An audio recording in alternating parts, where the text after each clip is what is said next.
संपूर्ण महाराष्ट्राला खळखळून हसवणारे थोर साहित्यिक प्रल्हाद केशव अत्रे यांच्या प्रेरणेतून राष्ट्रीय युवक दिन आणि राजमाता जिजाऊ यांच्या जन्मोत्सवाचे औचित्य साधून समृद्धी कला क्रीडा व सांस्कृतिक मंडळ सोलापूर अंतर्गत समृद्धी कला मंच यांच्या वतीनं 11 जानेवारी 2026 रोजी दुपारी 2:30 वाजता राज्यस्तरीय खुल्या वक्तृत्व स्पर्धेचे आयोजन निर्मल कुमार फडकुले सभागृह सोलापूर येथे करण्यात आले आहे। समृद्धी कला मंचकडून राज्यभरात वक्त्यांसाठी सुवर्ण संधी निर्माण करून दिलेली आहे, असे समृद्धी कला मंचचे प्रमुख कार्यवाह माननीय संजय सावंत यांनी प्रसिद्धीस दिले आहे। या स्पर्धेतून तरुणाईला सामाजिक, शैक्षणिक, सांस्कृतिक, कृषी व सोलापूरच्या विकासासंदर्भात महत्त्वपूर्ण प्रश्नांवर आपले विचार प्रभावीपणे मांडण्याची संधी मिळणार आहे। स्पर्धेसाठी प्राथमिक फेरीचे आयोजन ऑनलाईन पद्धतीने करण्यात आले असून अंतिम फेरीसाठी निवड झालेल्या स्पर्धकांना प्रत्यक्ष मंचावर सादरीकरण करण्याची संधी दिली जाणार आहे। प्राथमिक फेरीसाठी 251 रुपये प्रवेश फी असून अंतिम फेरीसाठी 501 रुपये फी आहे। आकर्षक पारितोषिके याप्रमाणे: प्रथम क्रमांकासाठी 15,000 रुपये रोख रक्कम, समृद्धी करंडक व प्रमाणपत्र। द्वितीय क्रमांकासाठी 11,000 रुपये रोख रक्कम, समृद्धी करंडक व प्रमाणपत्र। तृतीय क्रमांकासाठी 7,000 रुपये रोख रक्कम व समृद्धी करंडक व प्रमाणपत्र। उत्तेजनार्थ पारितोषिक: प्रथम क्रमांक 5,000 रुपये व प्रमाणपत्र आणि उत्तेजनार्थ द्वितीय क्रमांकासाठी 3,000 रुपये व प्रमाणपत्र दिले जाणार आहे। स्पर्धेतील विषय याप्रमाणे: चला जगूया आनंदाने, राष्ट्र निर्मितीत युवकांची भूमिका, समाजातील नीतिमूल्यांचा ऱ्हास, प्राथमिक शिक्षणातील समस्या व उपाय, संत साहित्याचे योगदान, कृत्रिम बुद्धिमत्ता, संधी व आव्हाने, सोलापूर जिल्ह्याच्या विकासाची दिशा आणि दशा, सोलापूर जिल्ह्यातील शेतकऱ्यांच्या समस्या व उपाय आणि सोलापुरातील नारी शक्तीचा प्रवास काल, आज व उद्या या विषयांचा समावेश आहे। डॉक्टर निर्मल कुमार फडकुले सभागृह, सिद्धेश्वर मंदिर शेजारी, सोलापूर येथे दिनांक 11 जानेवारी 2026 रोजी दुपारी 2:30 वाजता राज्यस्तरीय वक्तृत्व स्पर्धेच्या अंतिम फेरीस प्रत्यक्ष सादरीकरणास प्रारंभ होईल। स्पर्धेनंतर 7:30 वाजता पारितोषिक वितरण समारंभ होईल।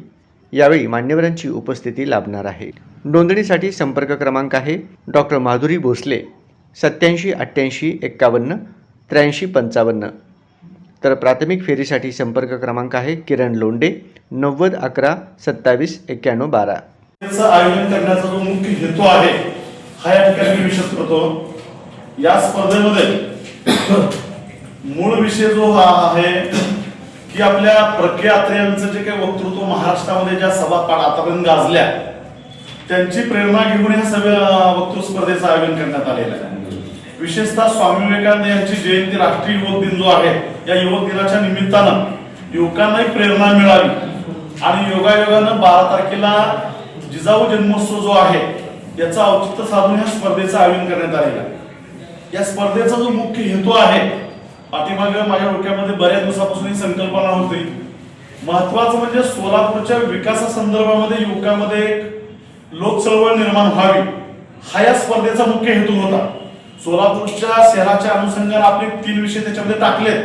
ही जरी स्पर्धा राज्यस्तरीय असली तरी मूळ जो हेतू होता म्हणजे सोलापूरच्या विकासात येणाऱ्या अडचणी, सध्याची दिशा काय आहे, दशा काय आहे, किंवा ग्रामीण भागामध्ये शेतकऱ्यांच्या समस्या काय आहेत सोलापूरच्या, त्याच्यावर उपाय काय आहे, किंवा नारी शक्तीची आज काल उद्या चळवळ काय आहे, असे बरेच विषय सोलापूरच्या अनुषंगाने पर्यटन असेल ही मूळ संकल्पना होती।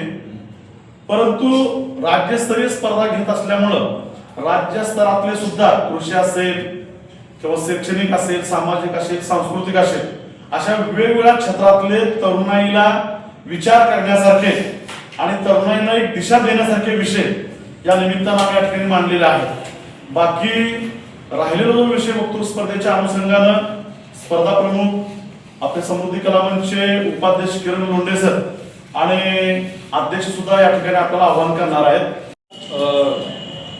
जास्तीत जास्त स्पर्धक यावेत आणि ही स्पर्धा राज्यस्तरावरची असल्यामुळं राज्यभरातील स्पर्धक त्या ठिकाणी सोलापूरच्या या व्यासपीठावरती येऊन आपल्याला त्या ठिकाणी विचार व्यक्त करावेत, विचाराचं मंथन करावं, हा उद्देश जरी असला तरी याची बक्षिसे जी आहेत ती खूप मोठी ठेवली आलेली आहेत। 15,000 रुपये हे पहिलं बक्षीस आहे, 11,000 दुसरं आहे, 7,000 तिसरं आहे, 5,000 उत्तीर्णार्थ आणि 3,000 उत्तीर्णार्थ एकूण 5 बक्षीस या ठिकाणी ठेवण्यात आलेले आहेत। या अशा भरघोस रोख रकमेच्या बक्षिसाचं त्या ठिकाणी आयोजन केलं असल्यामुळं निश्चित त्या ठिकाणी सोलापुरातली आणि बाहेरच्या राज्यभरातील जे काही स्पर्धक आहेत त्यांना आपल्या सर्वच माध्यमातून 11 जानेवारी रोजी राज्यस्तरीय वक्तृत्व स्पर्धेचं आयोजन केलेलं आहे. सगळ्यात महत्त्वाचं म्हणजे युवक दिन आणि युवकांना प्रेरणा मिळावी. आजचं जे जनरेशन आहे ते युवकांचं आहे. युवकांची संख्या आपल्या देशामध्ये जास्त आहे. त्यामुळे युवकांना कुठेतरी चांगल्या पद्धतीचं एक व्यासपीठ मिळावं. नुसतंच व्यासपीठ नाही तर त्या व्यासपीठावर आपले विचार जे आहेत ते व्यक्त करण्याची संधी मिळावी म्हणून या समृद्धी कला मंचच्या वतीनं येत्या 11 तारखेला वक्तृत्व स्पर्धेचं आयोजन केलेलं आहे. आमचे जे मंडळ आहे जवळजवळ सोलापूर जिल्हा आणि जिल्ह्याच्या बाहेर सोलापूर जिल्ह्यातील तर सर्व माध्यमिक शाळा किंवा ज्युनियर सिनियर कॉलेजमध्ये पोहोचण्याचा आमचा प्रयत्न आहे. तिथपर्यंत आम्ही पत्रकं पोहोचवलेले आहेत की जेणेकरून जास्तीत जास्त स्पर्धक या स्पर्धेमध्ये भाग घ्यावा हा आमचा